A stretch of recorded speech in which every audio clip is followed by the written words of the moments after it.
Lesson 19. We're in the home straight. Have a go in your own time.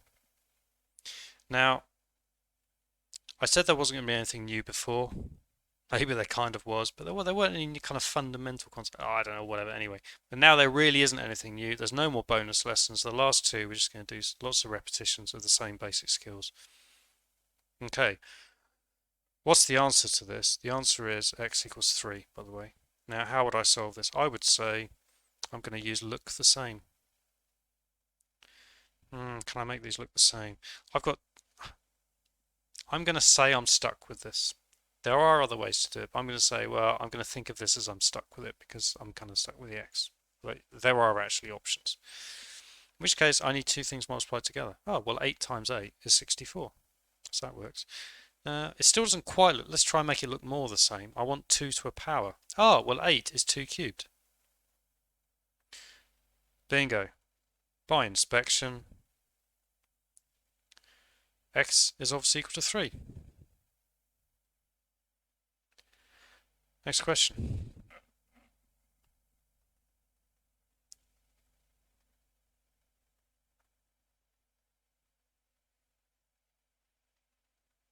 That thing there is supposed to be an x. Sorry. I'll tidy that up. Obviously, pause the video. Have a go at this. That's supposed to be an x. Right. The answers are x equals 0 or x equals -2 or x equals -3. Those are the answers. Okay, there's three different objects. There's an x squared, an x cubed, and an x. Therefore, I can't solve it because there's only one equation, but maybe I can use the trick of making it into a sequence of things multiplied together, and then it'll be possible, which means I need to factorize. The first thing I do when I factorize is I try and take something out. Oh, look, I can take an x out.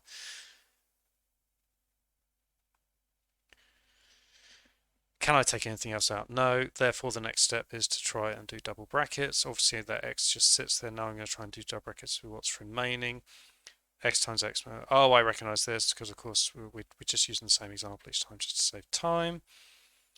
I can now run this down because I've got three things multiplied together that make 0. Therefore, one of them has to be 0. So either x or more of them. But in this case, they all involve x. So only one of them can be x. Only one of them can be 0 at the same time. So x equals 0 or x plus 2 equals 0 or x plus 3 equals 0.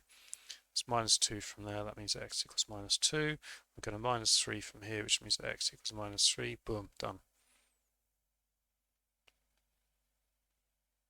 Let's do another one.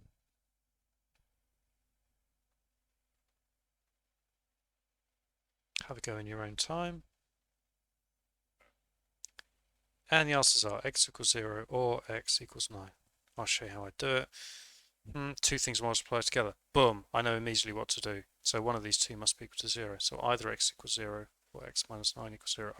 I'll put a pin in this because you might be thinking, wait, how do you know why didn't you multiply out the brackets? Talk about that in a second. So x equals 0, or I can add 9 to both sides, which gives me x equals 9.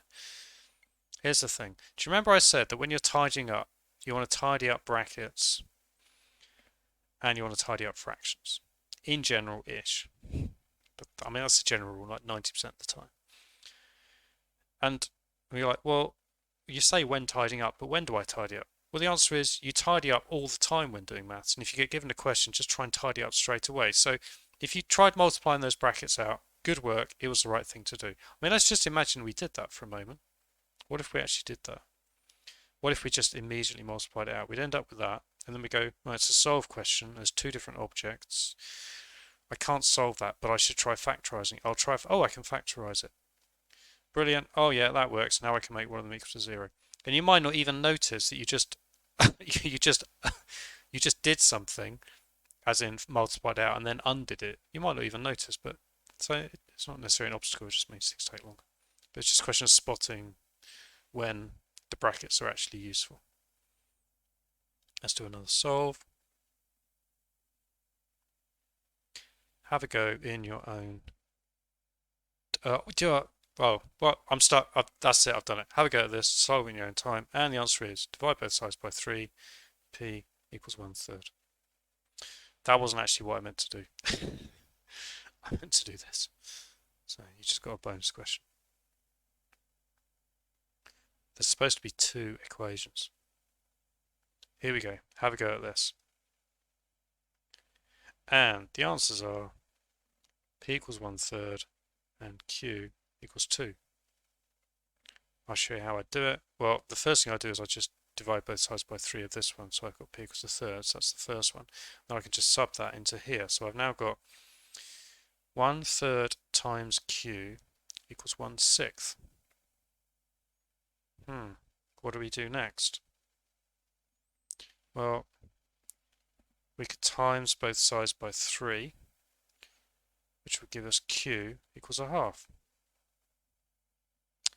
Well, that's weird. I seem to have got that wrong.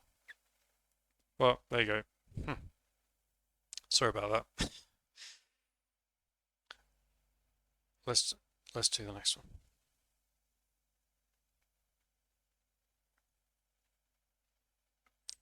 I'll let you know when I've written them all out.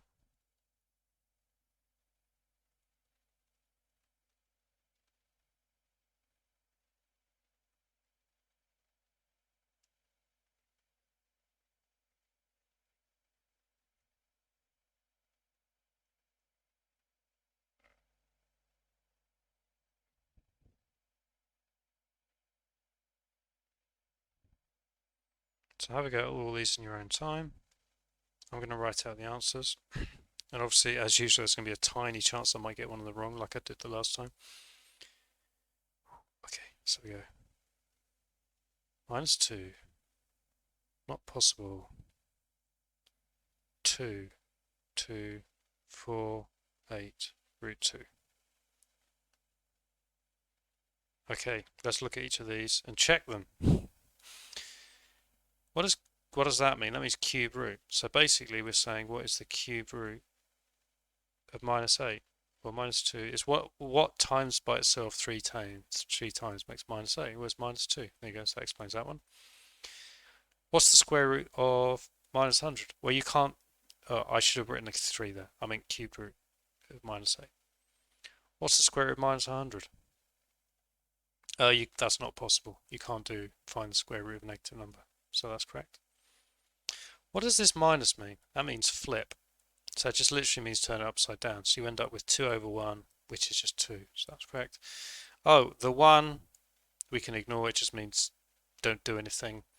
And then the minus means flip. So it's exactly the same answer. This one, let's do this one. The minus means flip. So you end up with 2/1 to the power 2. I'm going to simplify that as 2 squared, which is 2 times 2, which is 4. So that one's correct. This one here, exactly the same thing, except we can have a 3 instead, which represents cubed, which is 2 times 2 times 2, which is 8. And then this last one, I predict that some people got this wrong. Got to be careful here. What does the minus mean? That means flip. So I'm going to go 2/1 to the half, which is 2 to the half, which means the square root of 2. There we go. Let's do the next question. It's a plot question. No, it's not. It's a sketch question because we're lazy. And the graph is, well, let's do 2 this time. Do this one. We'll do this one. I'm going to draw the axes. So you might not want to pause yet so you can save time later. You have to watch me drawing the axes. I'm now ready to write the answers in, so pause if you don't want to see the answers yet. And the answers are this and this. I'll now talk them through. Skip ahead as usual if you want to. Okay. Well, this one is, I'm going to draw in red the line y equals x. And then I'm just minusing 5. So y is equal to x, but then you minus 5. Y is equal to x, but then you minus 5, which means that every y value is lower than it would have been on the line y equals x. So the whole thing is lower, so it's just lowered by -5. That makes sense, doesn't it? Remember, do you remember this one where he said that's y equals x, that's y equals x, this one's y equals x squared, this one's y equals x cubed, this one's y equals x to the 4, this one's y equals x to the 5, This one's y equals x to the 6, etc. Oh, well, if it's y equals x to the 4, then it's an even number. So I'm just going to draw y equals x squared because it's only a sketch. If I was doing it super accurately, they're actually kind of, they're different, they curve differently, but if it's just a sketch, oh, whatever, it's fine. Oh, and I should have written a y there. Let's do the next question. Let's do a right as one fraction question. My capitalization is as random as ever.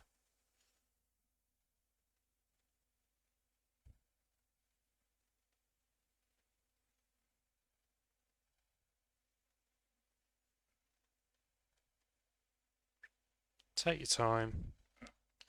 And the answers are. So I'll write the answers, usual routine, then I'll talk about them, and you can just skip, meanwhile, if you're kind of confident with this, onto the next question, because there'll be a timestamp somewhere.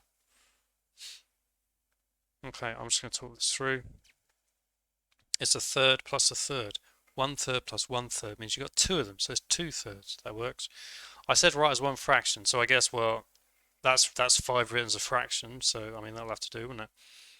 What's 1/9 plus 1/9? 2/9. Yep, that works.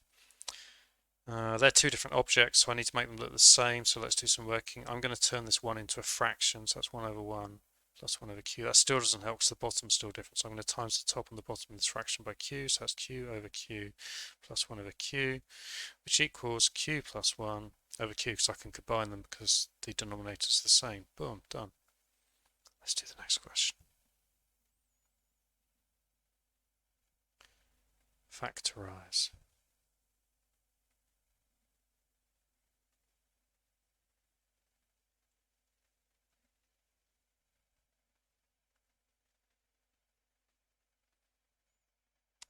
Have a go in your own time. Alright, according to me, the answer is they all have a 2, because 10 divides by 2 and 100 does, and they've all got an A. And otherwise, that's it, they don't share anything else in common.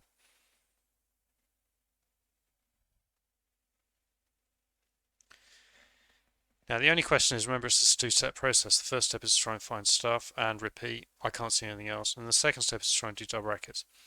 I can't see a way of doing that in double brackets. I'm pretty happy you can't do that. So that's the final answer there. But well done if you thought of both steps and considered them. That's really good. It's good to have that always in the back of your mind. Let's do another factorize. Ah, do you know what? I'm winging it. We're not going to do a factorize. That's enough. I sense we don't need the next one. Simplify if possible. There's going to be a few of these. I'll let you know when I've written them all.